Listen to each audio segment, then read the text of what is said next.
Yeah. Analytics off the chain, other channels not the same. Jake and Kyle, you know the name. Headliner Nation, we running the game.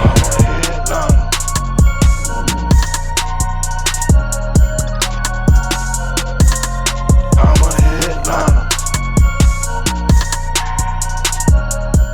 What is going on, Headliner Nation? Jake, Fantasy Headliners. Hopefully everybody's doing well out there. Here, week 11, where we're talking about running backs that we're going to start or sit. And, I started to think, it doesn't matter how long you've played fantasy football. It doesn't matter how much you know about fantasy football or the NFL in general. 2021 is basically looking at you right now and saying, bro, you don't know because right now things are absolutely crazy in the NFL. Weekly upsets, weekly studs underperforming, teams that you don't expect nothing from going out there and putting on a show. It's gotten a little bit crazy here in 2021. I've said this earlier in the year. I've played this game for about 21 years now. I've never seen a season this crazy before. It's absolutely nuts, but you know what? We're going to do our best to make a run here at the playoffs, heading in to the late half of the season. This is where we got to put some things together and make some good choices. Now, before we get into week 11 here, let's go back and take a look. How do we do in week 10? And it really was another week that I'm pretty proud of. Out of the 52 running backs we gave a start or sit designation to, 38 of them were correct for an accuracy percentage of 73%. You can see some of our biggest hits and misses up there on the screen. Bigger misses, like what about Melvin Gordon, Josh Jacobs, Devontae Freeman? Freeman couldn't get nothing going against the Dolphins. Then again, the entire Ravens couldn't get anything going against the Dolphins. Some of the bigger hits got Damian Williams of Kansas City. We talked about how consistent he's been. Dearness Johnson for Cleveland. Michael Carter of the Jets. Some guys out there that continue to perform whenever they're given the opportunity. But can they do it again here in week 11? Now, before we get into all these matchups, I have to remind you, this is super important because the holidays are just around the corner. Can you believe next week? Next week is Thanksgiving. That's absolutely insane. But I can tell with Black Friday right around the corner, you need yourself some extra money in your pockets. Perfect, because we're giving away $500 cash here in our November giveaway. All you have to do, head over to prizepicks.com or download the app, create a new account, use the referral code Headliners, and make that initial deposit of $20. We'll match your deposit all the way up to $100, and then you're entered to win. We're going to pick a winner here, end of the month. Looking forward to giving away $500 cash. You have some extra spending money here during the holiday season, but now it's time to head into week 11 and look at some running backs. We're going to start and sit. We're going to kick it off Thursday Night Football with the New England Patriots and Atlanta Falcons. And did we just see another weekly stud running back go down? Really? Cordero Patterson could miss some time now? I mean, what? We hadn't lost enough already here? 2020 just wants to say, suck it and take another one from... Gets irritating after a while, doesn't it? Well, this being a short week does not help things whatsoever. I'm going to be really shocked if we see Cordero Patterson here this week. So what else do we got? Well, we got Mike Davis. Anybody out there going, yeah, I got Mike Davis on my roster? Ain't nobody out there saying that right now. A lot of people, they're not even excited for it right now, even without Cordero Patterson. And why are they not excited? Well, Mike Davis has played right around 60% of the snaps. However, 4 of the last 6 games, he's failed to even get 20 rushing yards. Cordero Patterson goes down. We see Wayne Gallman come in and get 16 touches. Mike Davis hadn't had 16 touches since week 1.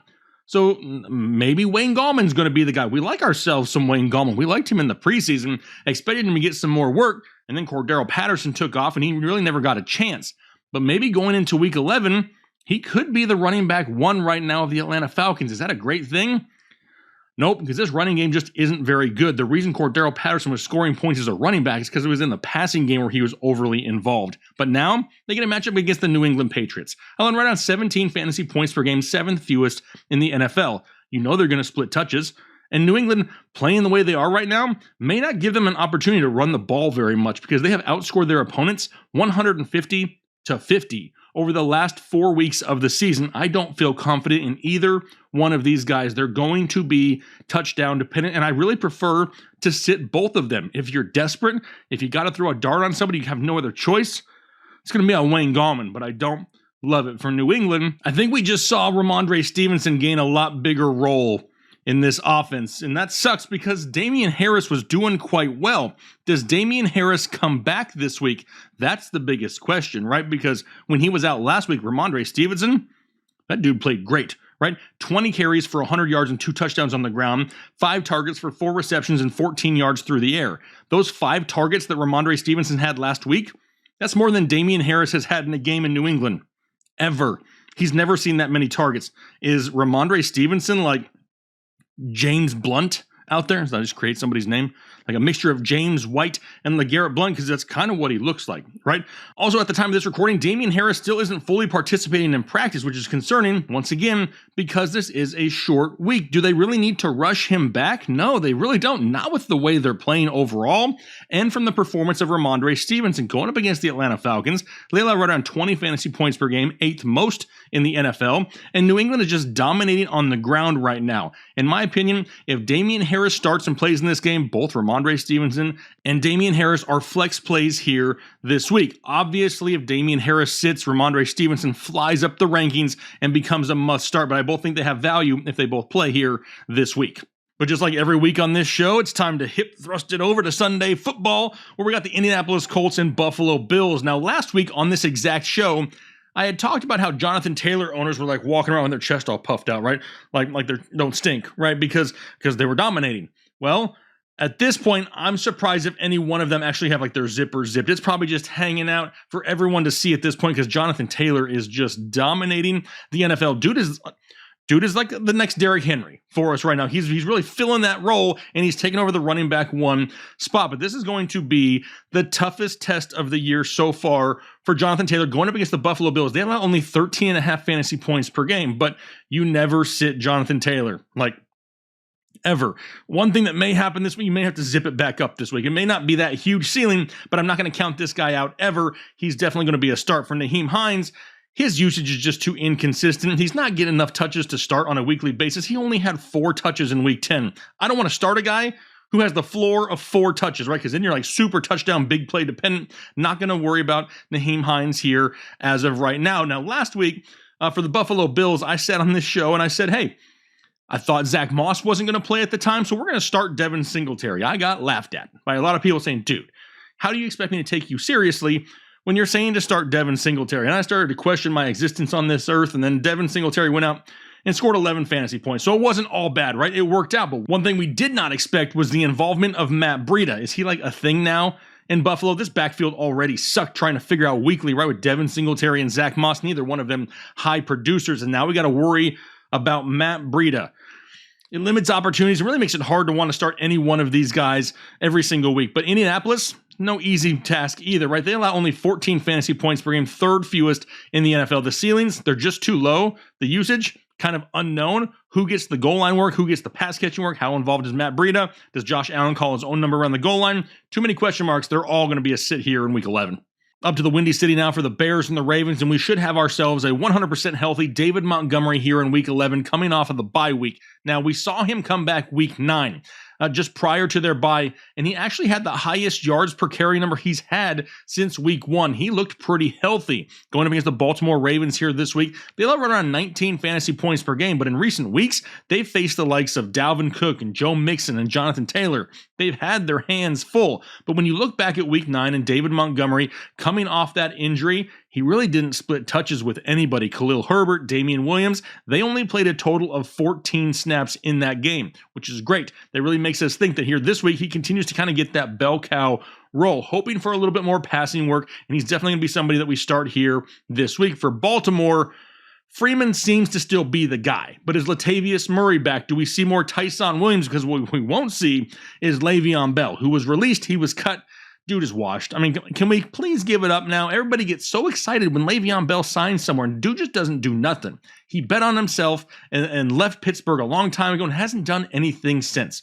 Don't think we're going to see anything else going forward either. But what do we see in this backfield? How much is this split really going to be? We really need to wait and find out how, limited is Latavius Murray still? Does he even play in this ballgame? But what's really limiting this backfield overall right now is Lamar Jackson is getting the same amount of carries as like all the running backs combined. Going up against the Chicago Bears, they allow right around 19 fantasy points per game themselves, but this is a total crapshoot on a weekly basis. If they didn't dominate Miami last week, what makes you think they're going to dominate Chicago this week on the ground? I don't love any of these guys in this offense because, like I said, it's kind of a crapshoot, right? Who's the one that falls into the end zone? That's the one that has the most potential upside. As of right now, if I had to gamble on somebody, it's Devontae Freeman, but I don't love it.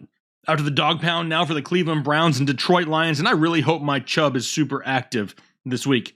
Says like every guy every week. But I would love to see Nick Chubb go against the Detroit Lions here, who give up on average right around 23 fantasy points per game, fourth most in the NFL. He still isn't officially activated off the COVID IR at the time of this recording. He still needs 2 negative tests within that 24-hour span, and then he should be good to go. But what we do know about this backfield is if for whatever reason we don't have Nick Chubb, that better not happen. He should be good. I'm talking about speak it into existence, people. Speak it into existence. We should have Nick Chubb, but if we don't, D'Ernest Johnson looks just fine when he's got to fill in for Sir Nicholas Chubb, right? He goes out there, he runs hard, he puts up numbers, and we like it for fantasy football. So if you have Nick Chubb and he starts, you obviously start him. If you have D'Ernest Johnson and Nick Chubb sits, you 100% start D'Ernest Johnson. He'll definitely be somebody who climbs up my rankings if we don't have Nick Chubb. We're not even thinking about that. Positive thoughts that we have Sir Nicholas Chubb back here this week. Now for Detroit, I mean, this is how 2021 this is. We talked on this show for weeks upon weeks for Dan Campbell, get the dude touches. Why isn't DeAndre Swift getting touches until the fourth quarter? Why are you not utilizing this guy? Do you believe last week DeAndre Swift had 36 touches? 36 touches. 33 of them were carries on the ground. It's about damn time. Attaboy, Dan Campbell. Plus, you got your first non-loss of the year. Sure, it was a tie, but it's still, you didn't lose. Right? Maybe you should give him 36 touches every single week. It did help that there was no Jamal Williams and that Jamar Jefferson got injured during the game. But this is kind of a similar matchup this week for him. Pittsburgh last week, Cleveland this week. Cleveland allows right around the same 18 fantasy points per game. Swift is definitely the guy who's going to be utilized in this backfield, and we absolutely love it because when he gets touches, he produces, and we love it for fantasy football. He's definitely a start here for week 11. Now we go to Tennessee for the Houston Texans and Tennessee Titans, and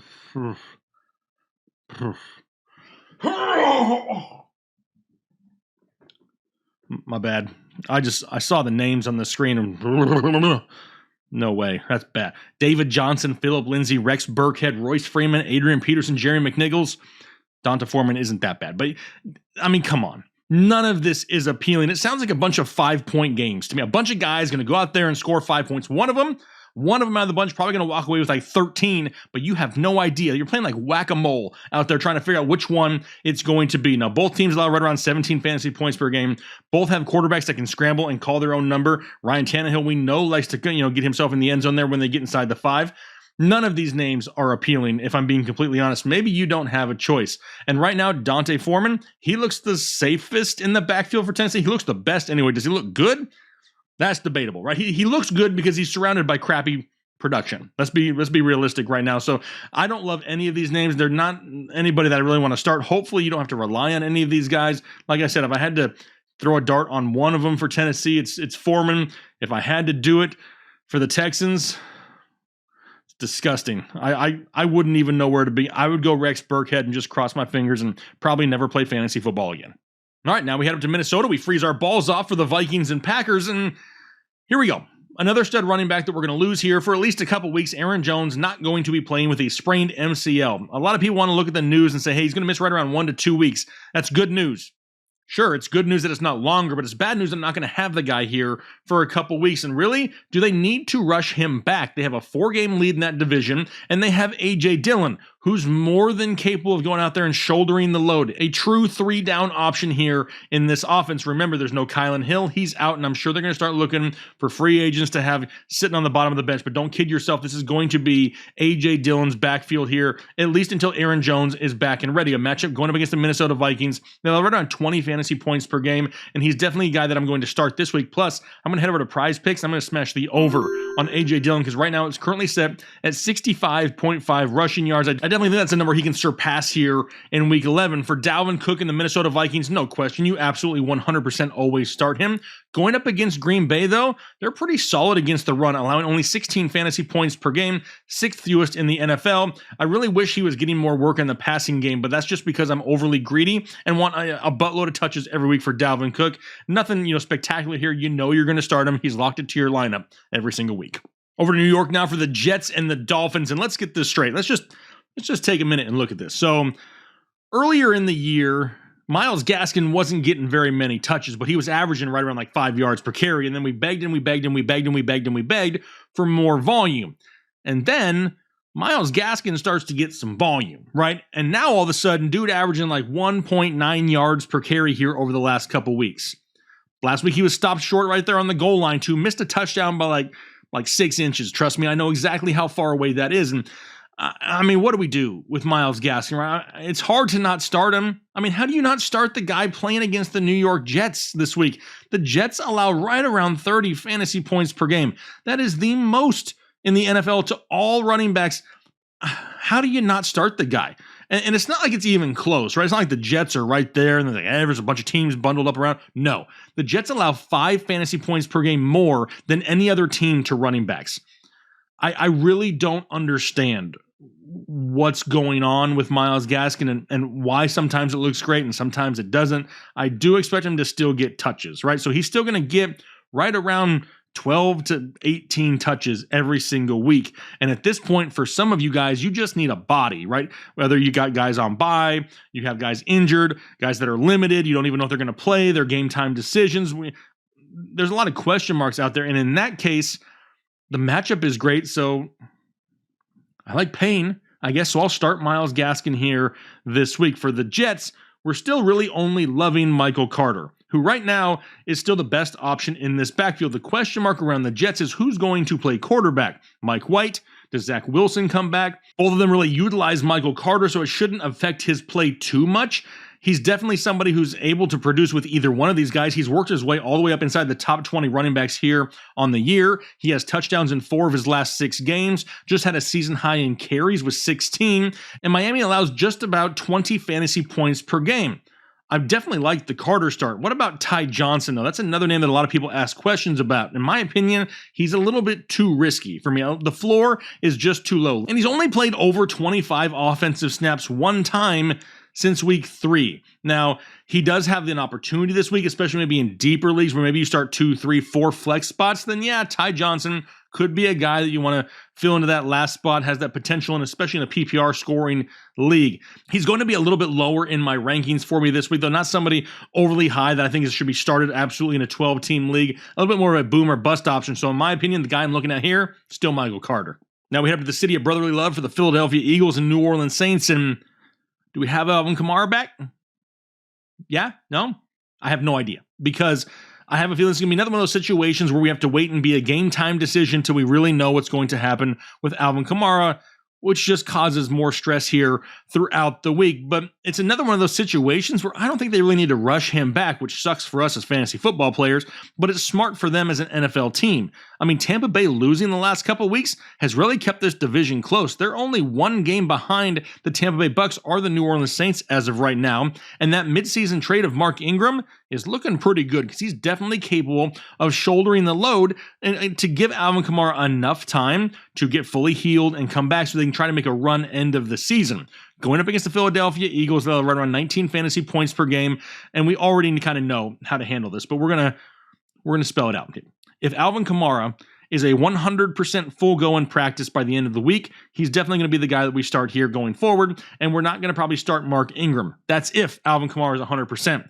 If Alvin Kamara enters the weekend at less than 100% as a game time decision, and then they end up saying, yeah, he's going to play, I will still start Mark Ingram because I expect them to limit Alvin Kamara. If Alvin Kamara does not play and he is ruled out, that's pretty obvious. Mark Ingram becomes a smash start once again here this week. It's just one of those things we kind of need to pay attention to here going into the weekend. Now, for Philadelphia, we should be excited about the return of Miles Sanders, right? We've been talking about running backs we've lost. Well, here we are going to get one back, and I'm not even excited about it.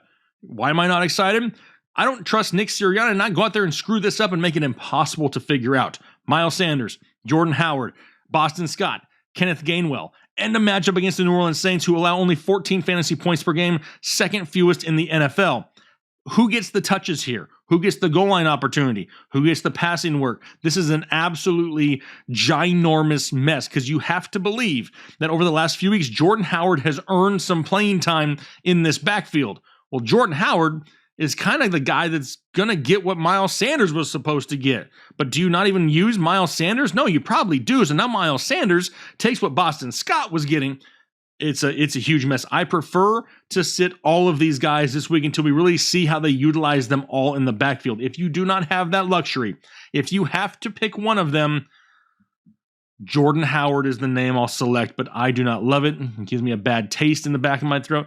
It's not ideal, right? Like I said, I prefer to sit all of these guys until we really see what's going on here in Philadelphia. Now we come out here to Carolina for the Panthers and the Washington football team, and sometimes the I told you so's, they kind of suck, right? I mean, like we kind of had with Antonio Gibson. I said in recent weeks that, hey, the big game, it's coming. I said in recent weeks that he should be healthier coming out of the bye week. I've said in recent weeks that it's probably going to happen on your bench because the guy just hasn't produced anything for weeks, and people are absolutely frustrated, plus the usage of J.D. McKissic. And then he goes out there and gets 26 touches for 78 total yards and 2 touchdowns in week 10. And it probably happened on a lot of people's bench, which absolutely sucks, but it's exactly what we talked about, right? He's underperformed for so long, it was hard to trust him, but we knew at some point going forward that ceiling was going to be there. He was going to produce. He was going to be healthy. If he was not healthy, he would not have gotten 26 touches coming out of the bye week. So now, with this touchdown upside, he's going right back to the start column, and honestly, as long as he's healthy, doesn't have any setbacks, he's just going to be locked to your rest of season because we kind of saw what happens or what he can do in your lineup. Now, J.D. McKissic, he just played the fewest snaps in the game that he's seen since week 4. I mean, partially because we expected Washington to be losing to Tampa Bay and having to throw, utilizing J.D. McKissic, and then when Washington wasn't losing, they didn't have to utilize J.D. McKissic, and they wanted to keep running the ball so the clock would continue to go. So that was a huge surprise as is, but we love to see a healthy Antonio Gibson. Now for Carolina, there's no question. You 100% start Christian McCaffrey, who kind of seems like he's almost back to his old form, and you got to believe he is stoked to see Cam Newton back under center because the checkdowns are a-coming to one Christian McCaffrey. The volume is there, had 23 total touches just last week. The touchdowns, they'll be coming as well, especially when this offense gets a little bit more confidence. Now, we've said this with Cam Newton for years, right? When things are good, Cam plays good. When things are bad, Cam plays bad. And right now, there's a lot of good, surrounding Carolina, a team that can kind of make a run right here. And if they can play with some confidence, they can put up some big numbers and really be a benefit to us here in fantasy football. Now, going up against the Washington football team, they'll have around 18 fantasy points per game, but it doesn't matter. You're starting one Christian McCaffrey. Down to Florida now for the Jags and the Niners. And news out of San Francisco is that Elijah Mitchell broke his finger this past week and had to have surgery to put a pin in it to repair it.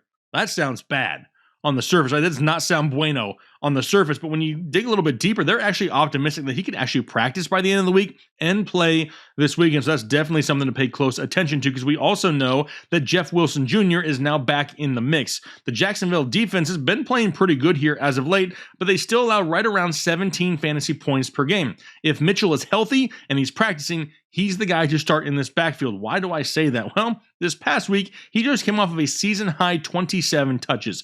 You don't give a running back that you don't like 27 touches. If he's getting the volume, it's because it's the guy they want to utilize in that backfield, and Kyle Shanahan really likes the speed of his game, and that's why they want to get him on the field. The problem is he got all that volume, but his efficiency kind of took a little bit of a hit. His second lowest yards per carry in a game so far this year at 3.37 yards. The San Francisco offense overall looks good, though, and they're giving him opportunities to run the football. George Kittle is kind of like the linchpin here for this offense. When he's in the ball game, the entire offense just looks better. They can get leads, and they can rely on the running game. That's what we've seen here with Elijah Mitchell. So as long as he's healthy, he's the guy. If he sits, then obviously we start looking towards the way of Jeff Wilson. For Jacksonville, last week we didn't even know if James Robinson was going to play, kind of up in the air.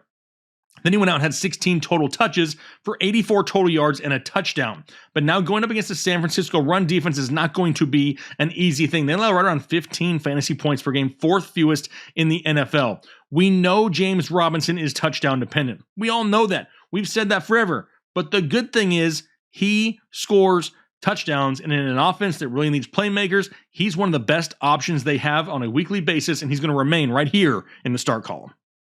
Now we head out to Sin City for the Raiders and the Cincinnati Bengals. Sin City, Cincinnati, that's a lot of sins right here in one matchup. But we have Joe Mixon coming off of his bye week and going directly back into your lineup here this week. He's currently the running back 5 overall, averaging right around 16 fantasy points per game, has touchdowns in 6 straight games. And the outside weapons of Jamar Chase, T. Higgins, Tyler Boyd, they're really keeping the boxes from being stacked and giving Joe Mixon an opportunities. As of right now, he's top 10 among all running backs in the NFL in goal line carries, rushing yards, touchdowns, evaded tackles, and the Las Vegas Raiders allow over 19 fantasy points per game. Yes, we're starting Joe Mixon this week. For Las Vegas, both Josh Jacobs and Kenyon Drake kind of struggled just last week, but it was a Kansas City blowout. They really couldn't rely on the run. I'm not overly concerned in these guys to where I think it's going to be a long-term issue in this backfield. Cincinnati, they let right around 20 fantasy points per game, 7th most in the NFL. The perfect opportunity for both of these guys to kind of bounce back and get back into at least a flex territory for you in week 11. They're both involved in the passing game. They're both used around the goal line. Neither one of these guys has a super high ceiling, but their floors weekly should be pretty safe in games that are not absolute blowouts. Flex options, like I said, they're not going to be ranked super high this week, but they're guys, if you're struggling, if you're looking to fill a hole, they're serviceable for you here in week 11. Now we go to Kansas City for the Chiefs and the Cowboys, and is this the return of Clyde Edwards-Helaire, CEH of the Kansas City Chiefs? Andy Reid has already come out and said there's a good shot that he plays here this week, but what kind of role has Darrell Williams earned over the last few weeks? He's arguably been one of the better options on the ground and through the air for this team. He's been a consistent option weekly. Heck, he's just now coming off a game where he had 101 yards receiving. I just can't see CEH coming back and them just burying Darrell Williams down on the bench and not utilizing him. Before the injury, he was still seeing right around 35% of the snaps with CEH in the lineup. Does that actually go up right now? Because if it does, that's really going to limit CEH. The Dallas Cowboys allow right around 19 fantasy points per game, but how does this split look? Who scores the touchdowns? You have to think that if CEH is 100% healthy, he plays and he's a start here in fantasy football. Now, we could also see a little bit more Darrell Williams, which would keep him kind of in that flex territory on a weekly basis. If CEH sits, it's a no-brainer. We continue to start Darrell Williams, another one of these guys we're monitoring going into the weekend to really make our final decision. As for the Dallas Cowboys, though, I mean, we know we start Ezekiel Elliott every single week. He wasn't really needed much last week, but he did have 2 touchdowns on the ground, currently running back 6 overall, averaging right around 16 fantasy points per game, going up against the Chiefs, who allow right around 17 fantasy points per game. We know we're starting Zeke Elliott. As for Tony Pollard, he saw additional touches because of the blowout just this past week, but it's not something we can expect every single week. So until we see more consistent volume, more consistent production, more scoring opportunities, we're going to sit Tony Pollard here once again. Up the West Coast now to Seattle for the Seahawks and the Arizona Cardinals, and we're going to continue to ride James Conner as long as we possibly can. Dude has worked himself up all the way to running back 9 overall. I mean, honestly, as of right now, looking back at it, he may be my best offseason call because I love me some James Conner here going into the draft season back in August, right? He's had touchdowns now 7 of his last 8 games played, one of the only healthy weapons in Arizona, a matchup going up against Seattle, which allows over 24 fantasy points per game, 3rd most in the NFL. Definitely going to start James Conner, and I'm going to continue the Eno Benjamin watch. Didn't really have an opportunity last week because they fell behind so early to the Carolina Panthers, but if they can keep a game close, Eno Benjamin's a guy that I'm really trying to pay close attention to. For Seattle, I was questioned a lot last week as to why I didn't have any of the running backs for Seattle in my top 40 rankings. And really for the reason that we saw last week at the time, we didn't know if we were going to have Chris Carson. And once again, we don't know if we're going to have Chris Carson. It was a tough matchup. We know they're going to split touches in this backfield. They're still utilizing the likes of Alex Collins and Travis Homer. Now, if we do get Chris Carson back, it's going to be more of a 3-way split. They're not going to just throw Chris Carson back in off of a neck injury and give the guy 25 touches. There's just too many confusing options in this backfield to really pinpoint who's it going to be on a weekly basis. Now they get a matchup against Arizona, who allows 16 fantasy points per game, 5th fewest in the NFL. And honestly, it's a lot easier for Russ to throw on Arizona than it will be for them to run on them. Plus, they really need to get Russell Wilson back on track. They need to start winning some ball games in Seattle. They need to get DK Metcalf and Tyler Lockett involved once again. So I'm not going to mess with any of the running backs once again here in Seattle.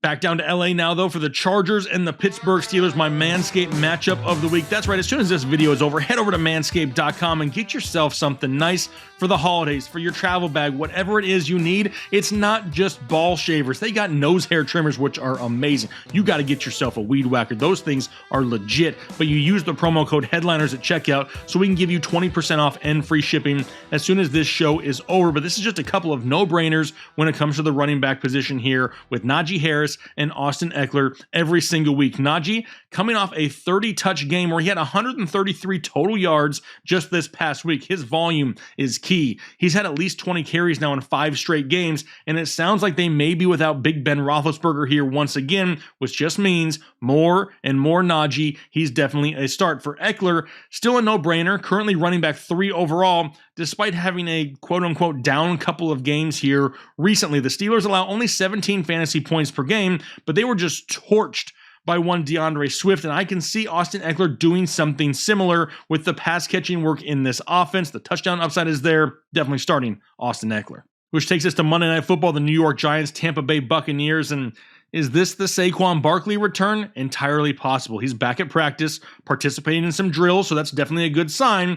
And obviously, if he's out there playing this week, you're starting him in fantasy football. It's why you've held on to him here this long. But this is not an ideal matchup for him going up against the Tampa Bay Buccaneers, who allow 17 fantasy points per game. If he plays, the ceiling could be a little bit lower in a tough matchup. Plus, we saw them even early in the season kind of feather him in a little bit, right? Kind of reduce his touches, work him back in it. Could we see a little bit more Devontae Booker here still? More of a split? Sure. Now, it's one of those things to where if you held on to Saquon Barkley for this time, more than likely you need him, right? And at this point, if he's a full go by the weekend, you start him. If he's limited or he doesn't play, then Devontae Booker is our guy here, but we're limiting expectations in a difficult matchup going up against the Tampa Bay Buccaneers. For the Bucs, Leonard Fournette remains the safest start here in this offense. He's currently running back 13 overall, and he's only scored less than 12 fantasy points once over the last 6 games played. The Giants allow over 22 fantasy points per game, 5th most in the NFL, and Ronald Jones, Gio Bernard,